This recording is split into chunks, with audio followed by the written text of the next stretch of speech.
Amber lights flickered over a deserted campus lot. Four men cornered three young women, one waving a broken bottle, another blocking the car door. The girl begged, voices cracking, trapped with nowhere to run. Then footsteps echoed. A lone woman stepped from the shadows, calm, deliberate. They laughed, certain she was helpless. But in 12 seconds, everything would change. Because Jordan Hale wasn't just a bystander. She was trained for nights like this. Before we dive into this story, where are you watching from? Let us know in the comments. Welcome to Grateful Stories, where tales of compassion and kindness are told. Let's uncover what really happened. The bell above the diner door jingled softly. Jordan Hale stepped out into the crisp Ohio night, pulling her jacket tighter as the wind swept down Main Street. Behind her, Lauren Price lingered a moment in the doorway, smiling with the kind of warmth only old friends carry. Same time next month, Lauren asked, already knowing the answer. Jordan gave a short nod, easy and calm. Wouldn't miss it. They had kept this tradition alive for years. Same diner, same corner booth, same ritual of talking through life's detours. Tonight was no different, except Jordan felt heavier than usual, though she didn't say why. She watched Lauren drive off, taillights fading into the night, before turning toward her own car parked near Hamilton State University. Most people use the main road back to the visitor lot, a broad curve around the heart of campus. Jordan preferred shortcuts. She knew one through a cluster of academic buildings, quiet and efficient. 10 minutes saved was 10 minutes closer to the comfort of her apartment and the book waiting on her nightstand. The campus at night had its own rhythm. Leaves skittered along brick paths. Sodium lights glowed a tired orange, humming faintly overhead. Students passed in twos and threes, shoulders hunched, voices low, laughter breaking through in bursts. Jordan blended in with ease. Dark jeans, plain jacket, hair tied back. Nothing that drew a second glance. Anyone who saw her would guess graduate student, maybe faculty assistant. No one would think combat veteran. No one would guess Army Ranger. And that was exactly how Jordan wanted it. She checked her phone. 9:46 p.m. If the shortcut held, she'd be in her car within 10 minutes. She could already imagine the soft click of her apartment lamp, the steam of hot tea. It was an ordinary night, and that was fine with her. The path narrowed between the psychology building and the Center for Languages. Here the noise of campus life thinned. Only the sound of her boots on the pavement, steady and sure. A row of emergency call boxes stood like silent guardians, their blue lights glowing. Jordan noted them automatically, a habit she couldn't shake, but kept walking. Past the courtyard fountain, the lot came into view. Rows of cars lined under tall amber lamps. For a second, Jordan felt relief. The shortcut worked. She was almost home. Then she heard it. Not laughter, not conversation. A sound that made her spine tight in a high, sharp cry, quickly muffled. Then another. The kind of sound that never came from a friendly gathering. Jordan stopped in the shadow of the mathematics building. She let her breathing slow, her senses sharpen. The cries came from the far corner of the lot, near a cluster of sedans. She moved closer, careful, blending with the dark. The scene resolved. Four men in their 20s had cornered three young women. The women were pressed against a silver car, backpacks clutched to their chests, eyes wide with panic. The men stood in a semicircle, blocking every way out. One man waved a shattered beer bottle, its jagged edge glinting under the light. Another leaned against the car door, blocking it shut, smirking as the women pulled helplessly at the handle. The other two hovered, jeering, their voices thick with alcohol. Jordan felt her stomach knot. She'd seen this posture before, predators closing in, confidence drawn from numbers, certain no one would stop them, the kind of certainty that made them reckless. Her first instinct was procedure. She slipped her phone out, thumb hovering over 911. But her mind ran the math. Best response time on campus, 5 minutes.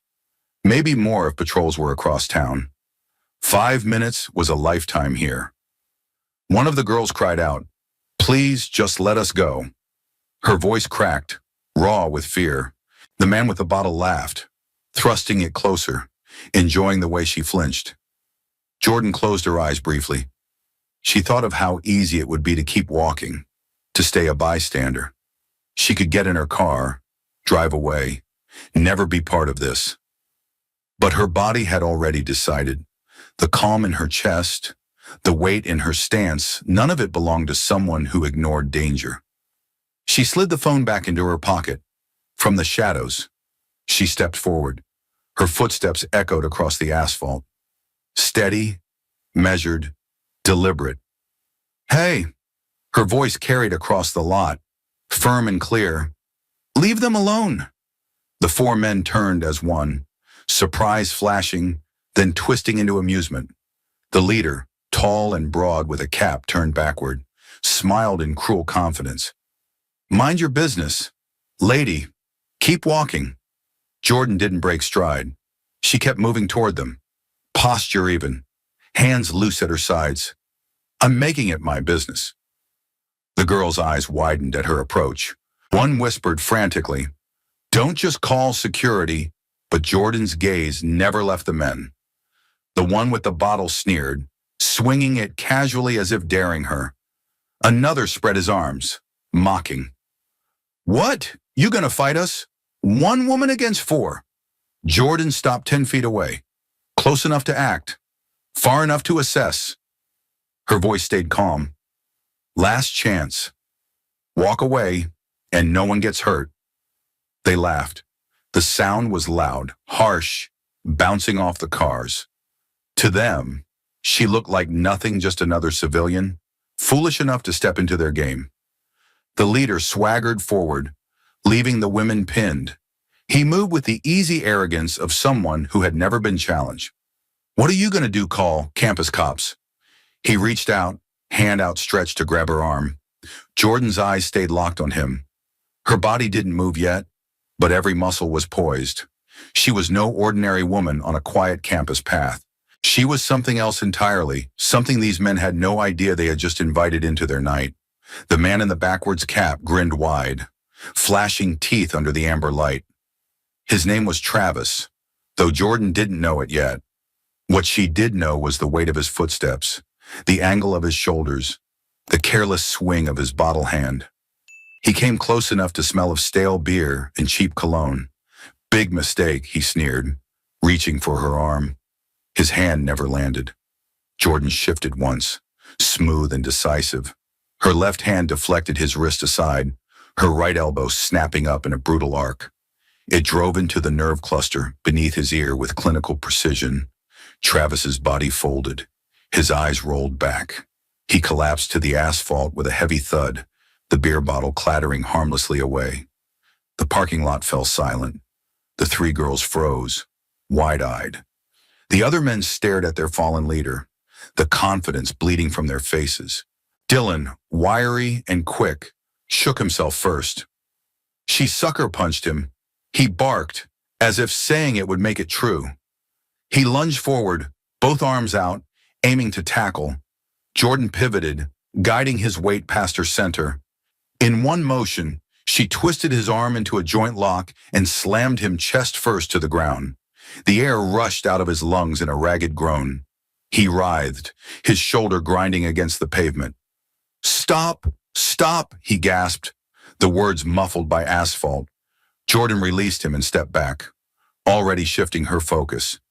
Brent circled wide, thinking speed would help where strength had failed. He charged from behind, aiming to slam her into the car. Jordan's stance changed in an instant.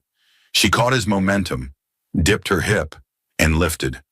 The move sent him sailing over her shoulder, weightless for a split second before crashing flat onto his back. The impact rattled through the lot.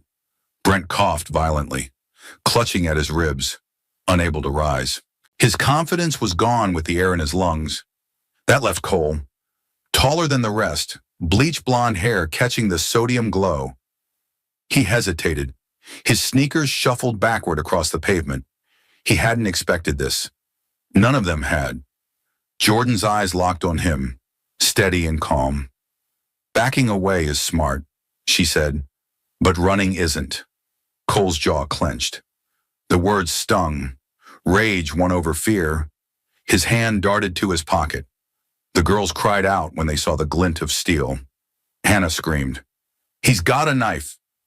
The blade snapped open, short but deadly in close quarters. Cole swung low, aiming for Jordan's midsection. Her leg shot out like a whip. The heel of her boot struck his wrist, bone meeting bone. The knife spun through the air, clattering across the pavement. Before he could recover, Jordan followed with a kick to his chest. The force drove him backward, his body slamming against the hood of a car before collapsing to the ground. The lot was silent again. Only the fountain trickled faintly in the distance. 4 men sprawled across the asphalt, groaning or motionless. 12 seconds. That was all it had taken. The 3 girls huddled together, hands over their mouths. Shock and awe fought on their faces. They had gone from prey to survivors in less than half a minute, all because a stranger had stepped from the shadows. Jordan exhaled once, steady. Her pulse was calm, her breathing measured. She scanned the perimeter rooftops, walkways, shadows just as she had done overseas. Old instincts never dulled. She pulled her phone free, thumb dialing quickly. "Campus security," she said into the receiver, voice even. "I'm at the mathematics building lot. 4 male assailants down. 3 female students need immediate assistance." She ended the call and slipped the phone back. The sirens would take minutes. The night still stretched around them, heavy and uncertain. Jordan didn't relax. She stood balanced, eyes shifting between the groaning bodies and the trembling students.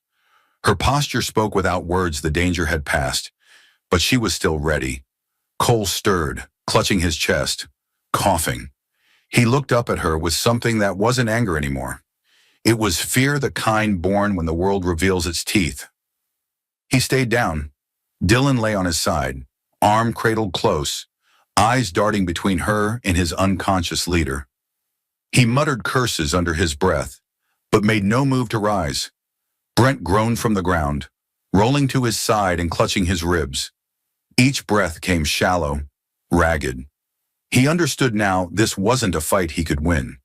Travis remained on his back, unconscious but breathing, his chest rising and falling in slow rhythm. The bottle lay shattered near a tire, forgotten.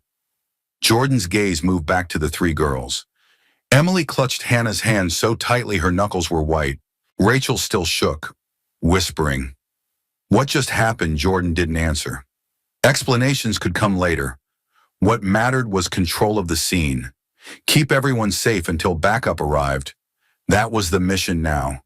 She shifted position, keeping the attackers in her line of sight. Every muscle stayed coiled, calm but ready. It was the stance of someone who had spent years in places where hesitation cost lives. The girls exchanged glances, the shock slowly giving way to realization. This woman wasn't just lucky. She was trained. Somewhere in the distance, a faint wail rose, the sound of sirens cutting through the night. Jordan caught it first, her head tilting slightly. Reinforcements were on the way. Still, she didn't let her guard drop. Sirens were promise, not presence. Until officers stepped into the lot, responsibility was hers. She glanced once at the unconscious leader, then at the knife glinting on the asphalt. Without a word, she kicked the blade farther away, sending it skidding under a parked car. Her eyes lifted again, sweeping the shadows. Campus life continued faintly beyond the buildings. Laughter from a dorm window. Footsteps crossing distant paths, but here, the night held stillness. Jordan stood in the center of it, a quiet sentinel. 12 seconds of violence had changed everything. Now came the wait, the moment between storm and resolution. The girls leaned against the car, clinging to each other, watching her with a mix of fear and gratitude. She didn't meet their eyes. She kept scanning, steady and detached, because the job wasn't finished. The world around her dimmed to essentials, 4 threats neutralized, 3 civilians stable, reinforcements inbound. Her mind ticked through it like a checklist. The sirens grew louder, bouncing off brick and glass. Flashing lights would soon spill across the lot. But until then, Jordan Hale remained the lone barrier between danger and safety. Red and blue lights broke across the edges of the lot. Sirens faded as security vehicles screeched to a stop. Doors opened, boots hit asphalt, and armed officers spread quickly, scanning for threats. Chief Daniel Mercer stepped out last. He had been in this work for 2 decades, long enough to recognize chaos when he heard it on the radio. Still, nothing in his training prepared him for what waited. 4 young men sprawled on the ground, subdued but alive. Not a drop of blood marked the pavement. Nearby, 3 college students clung together, shaken but unhurt, and standing between them all was a woman in jeans and a plain jacket. Her posture was calm, almost casual, but her eyes tracked every movement like a soldier on watch. Mercer's gaze locked on her. He recognized the stance, the balance, the readiness to strike again if needed. It wasn't the way civilians stood. It was the way trained operators carried themselves. He approached carefully, hand resting near his belt. "Ma'am," he called, voice steady. "Are you the one who made the call?" The woman turned slightly, enough to show composure without surrender. "Yes, sir. I'm Jordan Hale." Her voice was clear, unshaken. The name struck him like a blow. He studied her face, then glanced back at his notes. Something stirred deep in memory, something he thought had been buried in the sands of Helmand Province. His throat tightened. "Jordan Hale," he repeated slowly. The noise of radios and students faded from his mind. Instead, he heard another sound, thunderous, violent, from years ago. The explosion of a buried IED tearing through steel. It had been 2016, Helmand Province, Afghanistan. Mercer was staff sergeant then, part of a convoy winding through a narrow village road. The blast flipped his vehicle like a toy. The world went fire and dust, shrapnel tearing through the air. He hit the ground hard. His legs snapped, ribs cracked. Every breath was fire. Then came the gunfire, relentless, surrounding. Pinned beside the overturned Humvee, Mercer had thought it was over. Bullets sliced past, dirt spraying with each impact. He could barely move.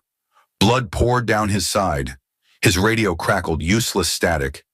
And then he heard it, a woman's voice, calm and unshakable, cutting through the chaos. "I'm coming to you. Keep your head down." He remembered lifting his eyes just enough to see her silhouette against smoke. Small frame, rifle braced, moving with impossible precision. She advanced alone, rounds leaving her barrel in controlled bursts. Driving back the ambush, she reached him, crouched low. "Can you move?" Mercer had tried, teeth gritted against the pain. His leg buckled instantly. "Negative. I'm done." "No," she answered, tone hard as steel. "You're not." She hauled him up in a fireman's carry, his weight nothing against her determination. With one arm, she held him steady. With the other, she fired back at advancing enemies, never breaking rhythm. Step by step, she dragged him through the kill zone. 300 yards of open ground, rounds snapping past. She never faltered, never slowed. Mercer remembered flashes, the grit of sand in his mouth, the sting of smoke in his eyes, the steady beat of her voice in his ear. "Almost there. Stay with me." Then the extraction point appeared. Medics rushed forward, pulling him from her shoulders. He tried to hold on, to see her face, but pain swallowed him whole. When he woke in the hospital, she was gone. Her call sign, Falcon, was all he had. Her name never appeared in reports. The incident was classified, wrapped tight in red tape. For years, he wondered if she had been real or just a fevered vision. A guardian who appeared from nowhere, then vanished back into the fight. And now, under campus lights, with 4 attackers groaning at her feet, Mercer knew. She was real. She was standing 15 feet away. His breath caught. He straightened unconsciously. Years of discipline snapping back. The memory of her voice matched perfectly with the one that had just introduced herself. Jordan Hale was Falcon. The girls whispered behind him, voices trembling with awe. Officers moved cautiously, still piecing the scene together. But Mercer's world had narrowed to one woman. He stepped forward, boots heavy on the asphalt. His chest rose and fell once, steadying himself. Then he came to attention. The salute was sharp, perfect, the kind reserved for those who earned respect in fire. Jordan's expression didn't change, but for the first time that night, her eyes softened. She returned the salute with crisp precision, a mirror of his. For a moment, the parking lot disappeared. There were no students, no suspects, no flashing lights, only two soldiers acknowledging what had passed between them long ago. "Falcon," Mercer said quietly. The word tasted of dust and blood and gratitude left unspoken. Jordan inclined her head slightly. "Looks like you made it home." Emotion swelled in his chest. He had spent years searching for closure, for a name, for the chance to say thank you.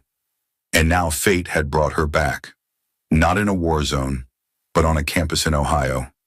6 years ago, Mercer said, voice low. "You carried me out of hell. Tonight, you just saved 3 more lives."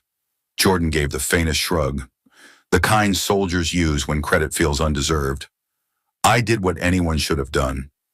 But Mercer knew better. He had seen men freeze in battle, seen fear paralyze even seasoned fighters. What she had done then and what she had done tonight wasn't ordinary. It was who she was. Around them, officers began cuffing the attackers, reading rights, clearing the scene. Students were escorted toward waiting vehicles. The world resumed its normal pace, yet Mercer remained, hands still at his side, eyes on the woman who had shaped the course of his life. He wanted to ask 1,000 questions. Where she had been, why she had vanished, how she had ended up here. But Jordan stood steady, gaze sweeping the lot, ever watchful. The answers could wait. What mattered was clear enough. She was Falcon, and she was still out there, doing what she had always done, protecting those who couldn't protect themselves. Police cruisers rolled in, lights pulsing across the lot. The scene became a blur of uniforms, radios, and clipped commands. Officers fanned out quickly, securing the perimeter, moving with urgency but not alarm. The 4 attackers were pulled up one by one. Cold metal cuffs clicked around their wrists. Protests faded into groans as they were led toward waiting vehicles. Their swagger was gone, replaced by the hollow look of men who realized they had lost everything in less than a minute. Emily, Rachel, and Hannah were escorted gently to another patrol car. An officer draped a blanket across Hannah's shoulders. Though the night wasn't cold, their faces showed exhaustion and disbelief. The adrenaline was wearing off, leaving them pale and shaky. Jordan stayed where she was, centered and still. When asked, she gave her account plainly, voice even, each word clipped and factual. No embellishment, no drama, just the sequence of events, precise as a report written on duty. Chief Mercer listened nearby, arms folded. He watched how she spoke measured, careful, giving only what was necessary. Her restraint was as impressive as her skill. When she finished, an officer collected her statement. Jordan signed with a steady hand, then stepped back into the shadows, as though eager to disappear again. Mercer followed. "Jordan," he said quietly, away from the others. "You know we could use someone like you on campus security. Your instincts, your training, it's exactly what we need." She looked at him, calm as ever. "I'm not searching for that kind of work right now." He wanted to push, but her tone left no room. She had drawn a line, and he respected it. Still, he couldn't let go without trying once more. "The offer stands. If you change your mind, you'll have a place here." Jordan gave the faintest nod, then glanced back at the girls being guided into a cruiser. "Make sure they're cared for," she said. "They will be," Mercer promised. For a moment, silence stretched between them. Then Jordan turned, pulling her keys from her pocket. She walked toward her car without haste, her stride carrying the same quiet strength that had defined every step of the night. What she didn't see was the phone raised from behind a parked SUV. A student, drawn by the commotion, had filmed the entire fight. The shaky video captured the impossible one woman dropping four men in 12 seconds. By morning, the clip was everywhere, shared in group chats, posted to forums, uploaded to social media. Within hours, the Hamilton State parking lot fight became legend. Students whispered about the mystery woman. Some said she was special forces. Others swore she was an undercover cop. Exaggeration spread. She fought 10 men. She used secret military moves. She carried no fear, but the footage told enough of the truth, the efficiency, the speed, the unshakable calm. People replayed the moment of the knife flying from Cole's hand, the smoothness of the throw that sent Brent crashing down. It was undeniable. She wasn't ordinary. Emily, Rachel, and Hannah didn't stay silent either. The next day, they sat together in the student center, still shaken but determined. "We can't just be grateful and move on," Emily said. "We have to do something." Rachel agreed. "We start a self-defense group, weekly training, open to anyone. No one else should feel as helpless as we did." Hannah nodded, her voice steady now. "And I'll write for the campus paper. Not just about what happened, but about why people need to stand up, to fight back when it matters." Their resolve was contagious. Within a week, dozens of students had joined. Flyers appeared across campus empowerment through preparedness, self-defense workshops. Every Thursday, the fight that began with terror now sparked a movement. Meanwhile, Jordan slipped back into anonymity. She didn't respond to messages. She didn't step forward when the school asked for her name. She had given her statement, done her part, and vanished into the background of the city.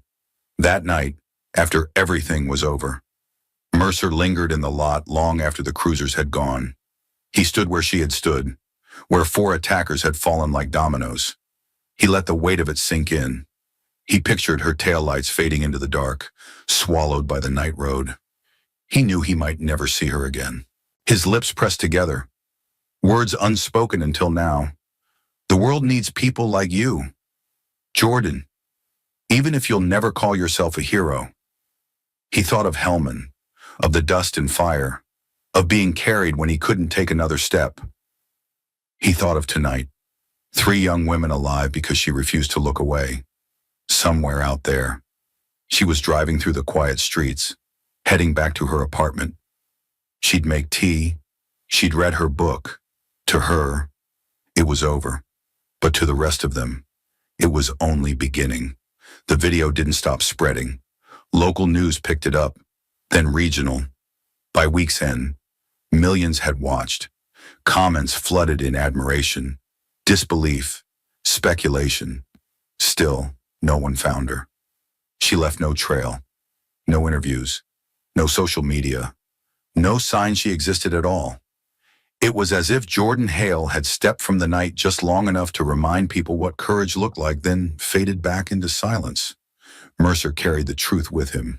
He knew who she was and what she had done before, but he kept her secret. Some stories were stronger when they stayed in whispers. He looked once more at the empty lot, the faint echo of sirens long gone. His heart swelled with something between pride and grief.